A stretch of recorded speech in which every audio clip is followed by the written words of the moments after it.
পৃথিবীর মানুষ শোনো, পৃথিবী সৃষ্টির 50,000 বছর পূর্বে মানুষের ভাগ্য লিপিবদ্ধ করা হয়েছে। পৃথিবী সৃষ্টির 50,000 বছর পূর্বে মানুষের ভাগ্য লিপিবদ্ধ করা হয়েছে। অতএব সেই দিন যদি ভাগ্যে লেখা থাকে যে এই অসুখটা হবে তো হবেই হবে, সেদিন যদি ভাগ্যে লেখা থাকে যে আব্দুল করিম বক্তব্য দিতে গিয়ে অমুক জায়গাতে মার খাবে, তো মার খাবেই খাবে, কেউ ঠেকাতে পারবে না।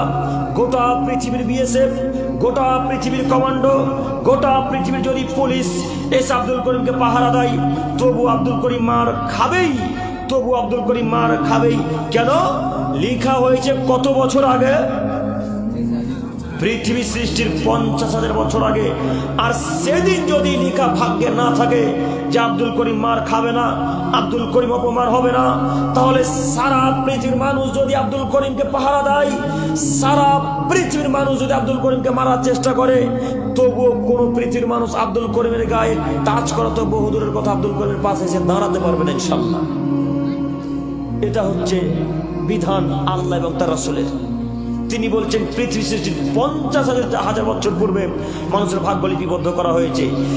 এই হাদিস এবং আয়াতকে সামনে রেখে এখন আপনাকে বলতে চাইছি, আপনি মানুষের দোষ দিচ্ছেন কেন? আপনি কেন বললেন যে ওই লোকটার সাথে যদি আমি না থাকতাম তাহলে আমার এই টিভি রোগটা হতো না? বলে না মানুষ? মানুষ বলে না?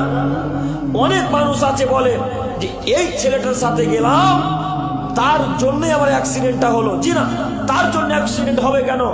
ওই জায়গাতে অ্যাক্সিডেন্ট হবে এ কথা কত বছর আগে লেখা হয়েছে?